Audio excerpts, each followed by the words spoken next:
Objectif News vous présente l'interview de 18h.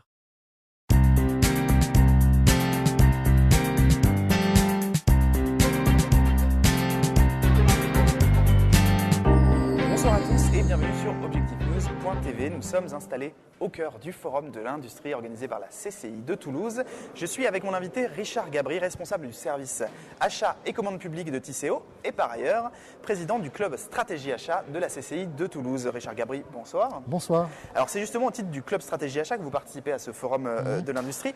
Quel message souhaitez-vous faire passer à travers cet événement ? Alors ce qu'il faut savoir, c'est que le Club Stratégie Achat est présent depuis la première édition du Forum de l'Industrie et est une des briques dans l'organisation du Forum de l'Industrie.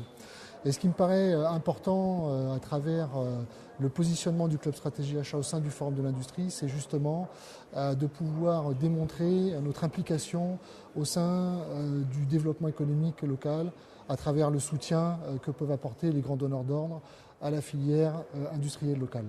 Alors, quelles sont les grandes actions du Club Stratégie Achat ? Où en êtes-vous aujourd'hui ?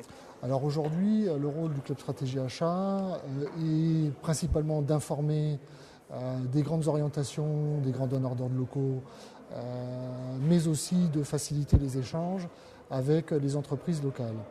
À travers ça, aujourd'hui, on a mis en place un certain nombre d'actions, dont deux majeures, qui sont la première, l'amélioration des relations entre les grands donneurs d'ordre et les fournisseurs, et la deuxième qui, permet de travailler sur les stratégies d'achat de ces grands donneurs d'ordre et de voir comment on peut soutenir à travers ce qu'on appelle chez nous les achats de proximité, la filière industrielle locale. Alors vous parlez des relations entre donneurs d'ordre et les PME, les fournisseurs. Comment se portent-elles aujourd'hui en Midi-Pyrénées ? Alors écoutez, forcément on ne peut pas dire que les choses sont roses et que tout se passe bien.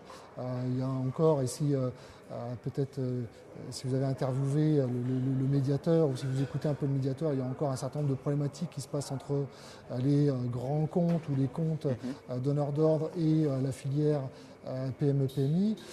Pour autant, moi je crois qu'aujourd'hui les entreprises ont compris que leur supply chain devait être intégrée à un certain nombre de processus et de décisions. Et donc du coup, ça améliore forcément la relation entre ces fameux grands comptes et ces PME-PMI, puisque pour les intégrer, il faut discuter, il faut partager, il faut que chacun comprenne les problématiques des autres. Et ça, forcément, ça va dans le bon sens. Ça va dans le bon sens. Aujourd'hui, on est dans une perspective positive. Moi, je crois qu'aujourd'hui, il faut voir les choses de façon positive.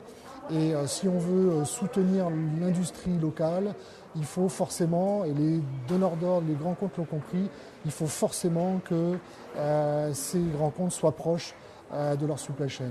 Et ça, aujourd'hui, c'est ce qui se met en place dans les grandes entreprises. Je l'ai dit, vous êtes également responsable du service achat et commande publique de Tisséo. Peut-on avoir une idée de votre budget et de vos cibles d'investissement achat ? Alors, Tisséo, côté exploitation, puisque mon périmètre d'achat ne concerne que l'exploitant Tisséo, regroupe à peu près, je pense, 60 à 65 millions d'euros par an en fonction du volume d'investissement que nous avons. Pour autant, aujourd'hui, nous travaillons beaucoup sur l'achat responsable. On est en train de mettre en place une politique d'achat durable et donc nous sommes en train de mener nos efforts sur cette thématique-là. Le deuxième effort sur lequel on est en train de travailler, c'est justement de travailler sur la relation avec nos principaux fournisseurs et donc de mettre en place des processus de pilotage pour justement travailler de façon collaborative avec nos fournisseurs. Quels sont-ils justement ces fournisseurs ? Alors on a, je dirais, en tant qu'exploitant de métro et de tram, deux gros fournisseurs qui sont Siemens et qui sont Alstom. Et pour certains, leurs sous-traitants directs. Voilà, ça, je dirais, on va dire qu'on a fait le tour de nos grosses dépenses. Et puis sur l'activité bus, forcément, on a tous les distributeurs locaux qui représentent les constructeurs qui sont aujourd'hui, pour le compte de Tisséo, à 99% des constructeurs nationaux.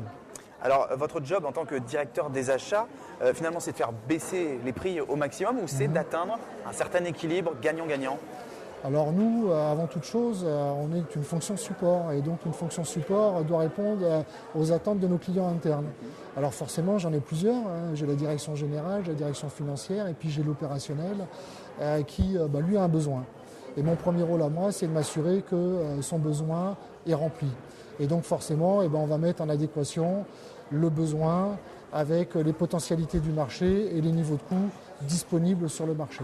Donc voilà, nous on est plutôt un chef d'orchestre à la mise en œuvre des besoins de l'entreprise en ayant toujours cette vision équilibre qualité-coût qui doit permettre justement d'être dans des standards marché. Richard Gabry, je vous remercie. C'est moi, merci beaucoup. Bonne soirée.